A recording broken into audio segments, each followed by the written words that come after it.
13 with the star of Paramount Pictures, Alan Ladd, as Dan Holliday.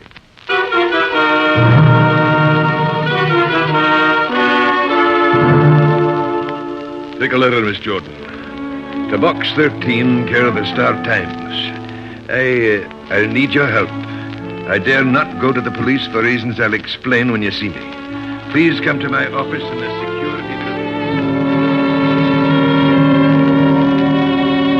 Please come to my office in the security building, signed Douglas Macintosh. Not much of a letter, but then, as the proverb says, great oaks from little acorns grow. And before this was over, the acorn grew into a large, large oak.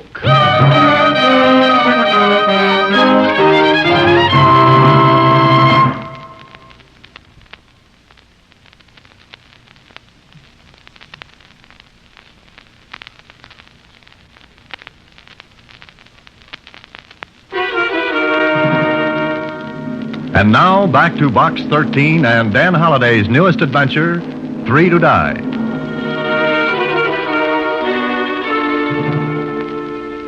Douglas Macintosh. That's a Scotch name, isn't it? Ah, you can smell the heather, Susie. Wonder what he wants. Well, if this man is the same Macintosh I looked up, he's building that new tunnel under the river. Gee, maybe he wants you to be a hedgehog. No, Susie, they're called sandhogs. Oh, what will they think of next? Well, I think I'll see what Mr. Macintosh has on his mind. I'll be at the security building, Susie. Security building? Huh. It was the only security I was to know until the whole thing was over. Anyway, I went to Macintosh's office. I was shown right into an oversized man who looked as big as the Washington Monument in tweeds. He didn't waste much time. So you're the man, eh? Yes, I'm the man. All right. You call me Mac. What's your name? Holliday. Dan Holliday. All right. Now, Dan, I'm in trouble. Trouble gets around. Fast. But look here, and I'll tell you quick. I'm a contractor. I bid on this new tunnel. Got the bid and posted my bond to finish the tunnel on time. So far, everything's clear. What now? Dan, I'm not going to finish in time. Well, why not? Now we get to the point, and a sharp point. You say you're running into trouble? Aye. Sabotage. Well, why don't you call the police? I can't, man. There'd be publicity. Unfavorable. I can't risk it. Oh, then what's my problem? Find out who's doing this to me. You suspect someone of doing it? Now, look, man. Accidents like we've been having don't just happen. They're made. Broken air hoses, emery in the compressors, hundreds of delays, little things that add up to hours. Oh, I see. Another thing. So far, the men working for me think these things are accidents. But the moment they suspect somebody's doing the dirty work in that tunnel, they'd walk out. Sandhogging's dangerous enough itself. In short, somebody's trying to ruin you. Exactly. It would ruin me. The contract would go to someone else. They'd not get another contract for years. But what can I do? I'm not a detective. You see, I beg your pardon, Mr. Macintosh, but... Can't you see I'm busy? What do you want? Telegram. I thought you ought to see it right away. All right, read it. Well, Oh, it's all right. You can talk in front of him. Dan, this is Fred Harris, construction engineer. Harris, Dan Holliday. How do you do? Glad to know you. Now, what about that wire? The last shipment of concrete we ordered was derailed about 200 miles from here. What? Well, don't just stand there. Get every truck out on the road. Get that concrete here. You ought to have enough sense to think of that without coming to me first. Go ahead, get it down. Yes, sir. You see what I mean, Dan? Another delay. Who's this Harris? He thinks he's going to be my son-in-law. Also, he thinks an engineering degree makes him a great man, that it takes the place of 15 years of experience. That's an argument I'd rather watch from the sidelines. Well, go on with your story. Well, we have to finish in 3 weeks or I'll forfeit my contract. Macintosh told me everything he knew. It wasn't much. Only that whoever was doing the dirty work, causing accidents, delays, had to be working in the tunnel. So we went to the tunnel. But first, before I was taken down into the workings, I was given khaki coveralls and a fiber helmet. And a little metal tag to hang around my neck. Mac explained the tag. Every sandhog gets one of those. It's got his own number on it. Well, what's it for?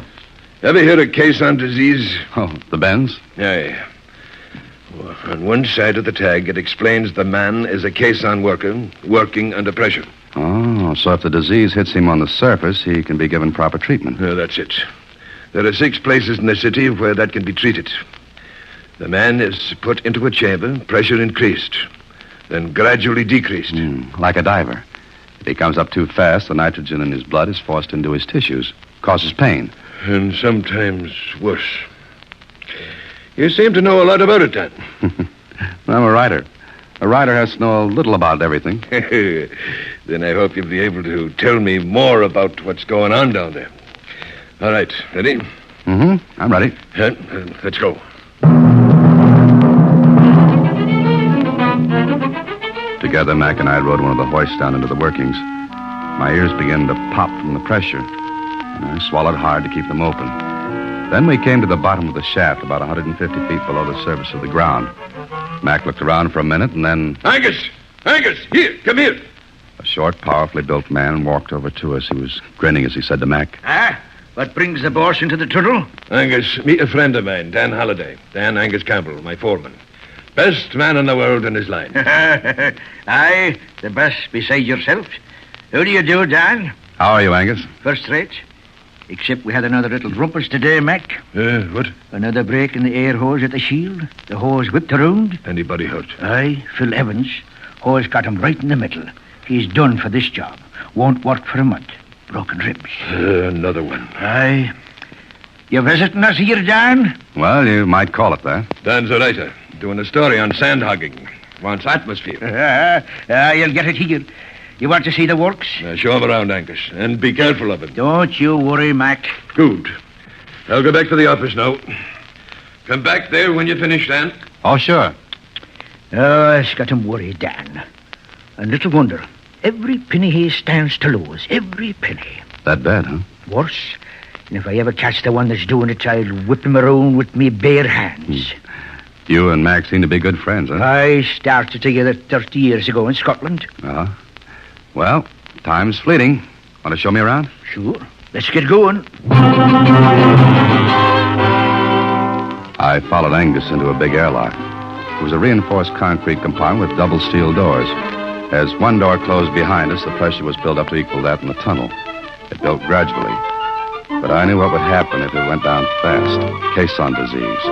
A terrible, racking pain. Brother, I had a lot of respect for the men who worked down there day after day, taking risks, big chances every time they descended into the workings.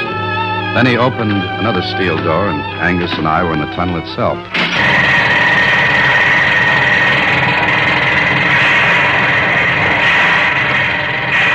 As soon as my ears became used to the noise, Angus guided me to a small, flat car. We got on and rolled down narrow-gauge tracks through the center of the tunnel. If you can hear me, this car runs down by gravity. Got a handbrake on it to slow it or stop. There's a motor for running back up. Saves time on a job like this. How long is this tunnel? This says about a half-mile long now. This side? Aye. They started on the other bank of the river the same time we did. Oh. Did you have any trouble over there? No, only on this side. But we're keeping up with them. I'll keep driving till this thing's finished, accidents or no accidents. How much time have you got? 3 weeks. Think you'll make it? We've got to, or Mac stands to lose every nick. Look, there's the end of the track. I looked ahead. A tremendous scaffold rose into the air. Men covered it like ants, working with pneumatic drills, shovels, wheelbarrows. Dump trucks ran back and forth, filled with the mud and shale dug out of the wall of earth that lay ahead. I looked up, and I felt a little funny when I realized that right over my head was the river, and lots of clean, fresh air, while down here was nothing but the deafening noise of the hammers, and the thought that death worked right next to every one of these men. Angus noticed me gazing up at the scaffold. First time you ever saw anything like this, eh? Yes. What holds all that mud back? That shield and compressed air. Air? Just air holding back the river? Aye. You see, compressed air here in the tunnel is built up to a pressure equal to the pressure that's shoving down from above. Oh, in other words, if the pressure outside this tunnel is, 45 pounds per square inch, that's the pressure in here. Right. This may not be a good question, but what happens if the pressure in here gets less? We'd be crushed to jelly. Nice thought. That's not all. There's always the danger of a blowout. What's that? Sometimes we hit a weak spot in the riverbed. The bed won't take all the pressure we got in here. And you get a blowout. Like a tire blowing out. Aye. The men, machinery, equipment all blown to the surface of the river and into the air. Has that ever happened? Aye. And once, only once, mind you, a man lived to tell about it. Angus, I take off my hat to you boys down here. 1 million people drive through tunnels every day. Yet maybe not 1 in 100 stops to think how the tunnel was built. And what it cost. Not only in money, but in injury, in death. When a man takes to sandhogging, he takes to the dangers too, only. Only what? We've only got the half crew working today. Oh? Why? 2 men have been killed. Nobody wants to be the third. Superstition? Maybe. But lots of the men are staying home until the third's, well, what I said. Angus showed me the whole thing. Oh, there were a million ways in which someone could sabotage the works. Break an air hose, tamper with compressed air gauges, lots of ways. Then later, Angus took me to a complicated affair. It was like an elevator cage. In fact, it was an elevator, as Angus explained. This is the latest thing. Combination elevator and decompression chamber. Hop in, we'll go back up.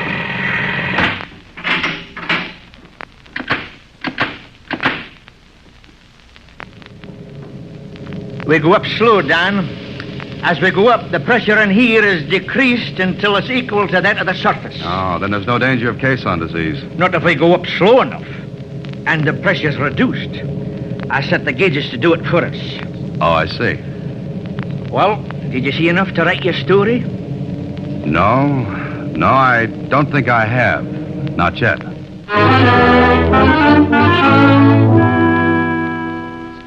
So, you didn't see anything, Dan? Of course not, Mac. How could I? I was hoping you might get an idea. Yeah, but I didn't. You going back again? What could I find? Try it, man. Oh, but I don't think I could find any. You advertised adventure. You couldn't get it in a better place. Yes, I know, but how could I explain myself down there? You're a writer. Use your imagination, man.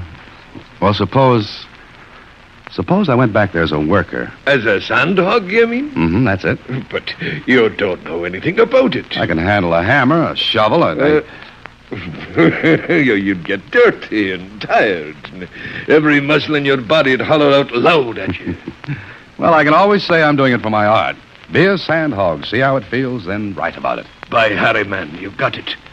All right, Dan. Starting tomorrow, you're a sandhog.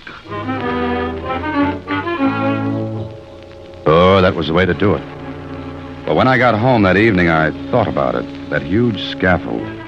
Men scrambling over it, the pressure within the tunnel holding back the tons and tons of mud and silt ready to come in and crush everyone. What if that pressure failed? What if they hit a weak spot in the riverbed and there was a blowout? And the more I thought about it, the more inclined I was to... Yes? Telegram. Oh. Shove it under the door, will you? Right.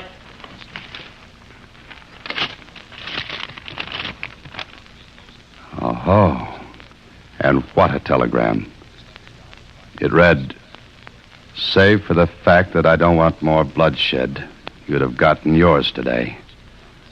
Stay away from the tunnel, or you'll be the third to die."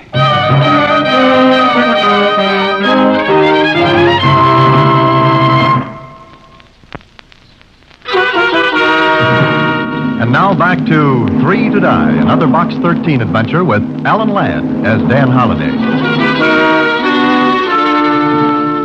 I showed Mac the telegram the next day, and what he said filled the air with dark blue color for 10 minutes. Then... We can check to see who sent this. No dice, Mac, I did. And? It was sent from a pay phone booth. I guess you'll be changing your mind about the job now, eh? Oh, what makes you say that? Well, he's after you, whoever it is. Yes, I know. You can back out if you want to. And what would you think if I did? Does that make a difference? No, but there are a lot of men in that tunnel who stand to lose their lives. Mac, you've got to get the police I in. can't, man, I can't. The publicity would ruin me. All right. Fix it up for me to work down there, and we'll see what happens.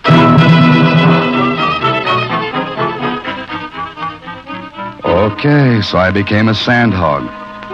For 3 days, I used muscles that thought they'd gone on a permanent vacation. Well, I woke them up, and they woke me up in the middle of the night, aching. Then one day in the tunnel, I was talking with one of the sandhogs. You know, Dan, you done pretty well, considering you're new at this. Oh, I ache, Joe. I ache all over. You'll get used to it. I don't think so. But, Joe, tell me something. Sure, what? What about these accidents down here? Oh, them. What about them? Well, maybe they're just part of the job. Well, what do you think? Well, some of them weren't just like accidents, that's all. I mean, well, like a hose break. 2 guys been killed.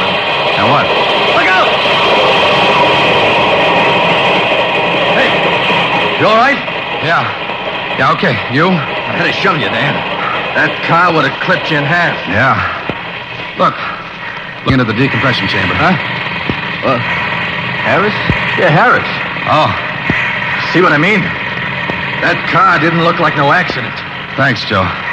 And this is one time I can honestly say I was glad I was shoved. That's okay. You know something?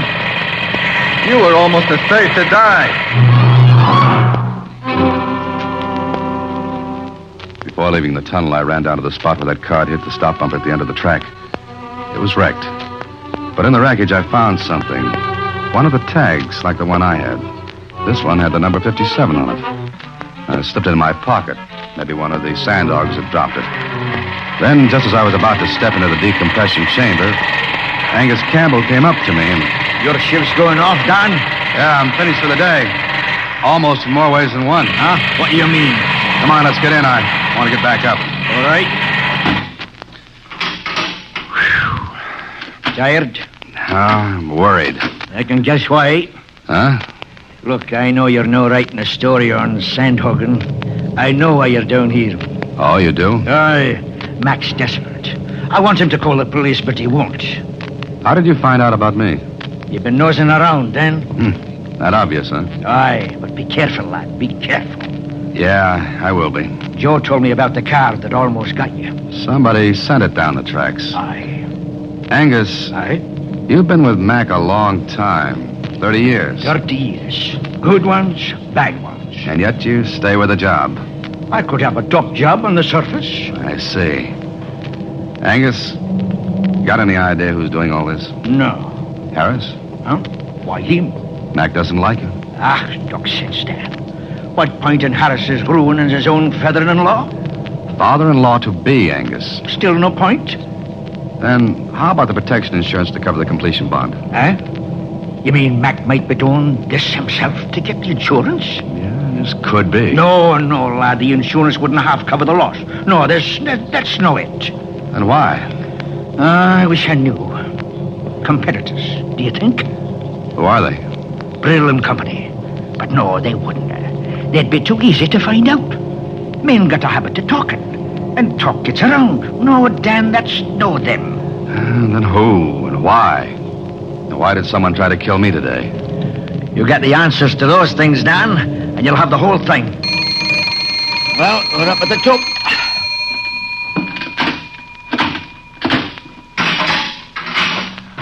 I'll walk to the shack with you. No, I'm going back down.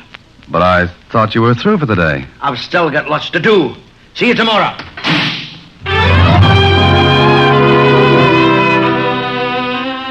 What Angus said made sense. Couldn't be Mac's competitors, because I checked. They'd been in business a long time, had plenty of money behind them. Had gotten a bid for another job upstate. And Harris? It didn't make sense either. If he was going to be Mac's son-in-law, it just didn't wash that he'd be sabotaging Mac. So I changed clothes, thought a lot, and then went home. Went out to get some dinner when it hit me. First a twinge, then sudden cramps that made me bend over as if someone had folded me inward with a baseball bat. The building started to spin, twist, then it got all nice and dark.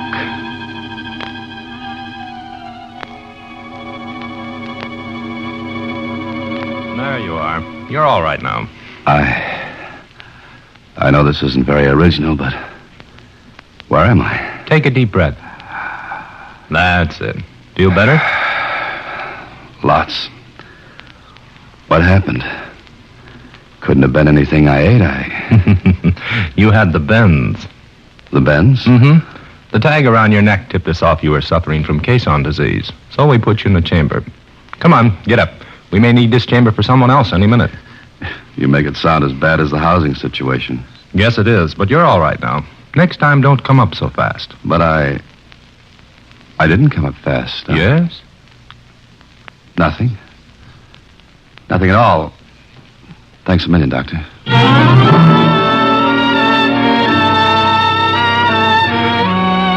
Well, it had me. Good. I knew I came up slowly. Angus had been with me. Oh, but that couldn't be. Not Angus. The next day I went back to the job. I had just put on my coveralls when an idea hit me. I searched in my pocket. Lose something, Dan? Huh? Oh, no, Joe. It's easy to drop something out of these coveralls. What's the number of your tag, Joe? Tag? Oh, the one we all wear in case we get the bends on top? Yeah. 502. Why? Got it on? Sure. Always wear it. Here it is. Uh-huh. Why? What are you getting at? I don't know. Listen, I'm going back for something I forgot. I'll be a little late on the job. Tell the section boss for me, will you? Sure. Where you going? You're all hepped up. Yeah. I guess I am, Joe. I'll be back. I went to see Mac. Told him he'd have to go into the tunnel that day and supervise operations. He thought I was crazy. Me? What for? To force your opponents into the open where we can get a shot at them for a change. I don't get this. Look, they're going after you, but by accidents. Things like that. So? But if you're in the workings, they might be tempted to wreck the entire tunnel with one stroke. You mean by going after me? That's it. You want me to lead with my chin like that? I'll call the whole thing off first. Lose the contracts. Money isn't everything. Exactly. You're right. But men have been killed down there. You've got to think of their lives, too. I do. Then get down with me. End this once and for all. Force them into the open. You're going, too? Yeah, because I've got an idea. But I can't prove a thing until we see the last play.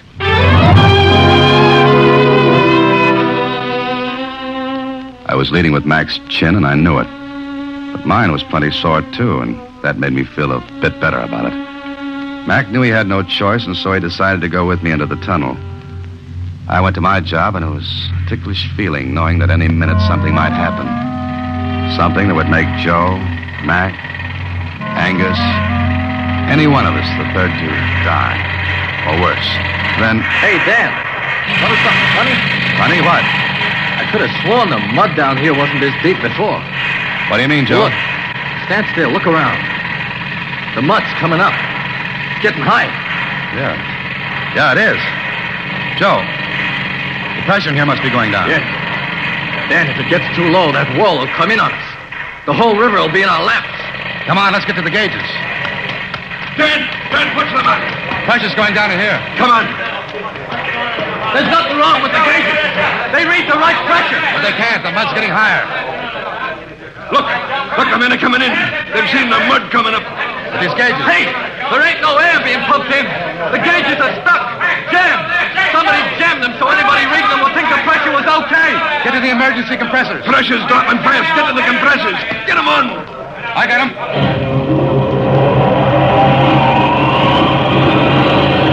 Watch the gauges. We're getting pressure now. What's the matter? What happened? Angus, somebody jammed the pressure gauges to make it look like we had enough in here. Jammed?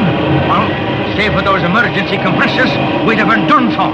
What did you say, Angus? I said the emergency compressors. You said save for the emergency. Save for. Funny way of putting it, Angus. Either in words or on a telegram. What's the matter with you? Where's your tag? Huh? Well, right here. Yes, with a new chain. So is your tag I picked up in that cart yesterday. The cart that almost killed me. You're crazy. And you weren't anywhere around a minute ago. I was coming in here. Dan, what you trying to say? There's your saboteur. Man, you're crazy. Stark raving crazy. Yeah? And you went back down yesterday to decompress yourself after I left the chamber. You didn't turn on the decompression valve for me on the way up. You're crazy, man. Not crazy, Angus, because you were the only one who could have played that trick on me. Get me out of the way by failing to turn on the decompression valve. You and I were the only ones in that chamber. Hey, he's running back to the shield. Get him. Get him before he gets the compressors. He'll wreck him. Got him, Dan. Good. Dan, I never can thank you enough. But to think that after 30 years Angus would ever do a thing like this. Mac, don't waste time even thinking about it. Let's go finish this tunnel instead.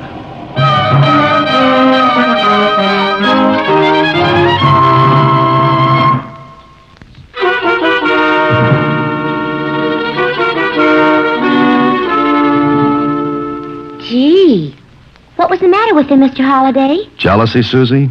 You see, he'd worked with Mac as a foreman. Then he saw Mac rise from a foreman to the owner of a big company. For 30 years, every day he'd go into the tunnel just an employee, while Mac stayed on top, the big boss. And it kind of made him, well, jealous, huh? To put it mildly, yes. Golly. Well, that makes up my mind for me, Mr. Holliday. Congratulations, Susie. Huh? What do you mean? I quit. Huh? In about 29 years. Oh. Good night, Susie.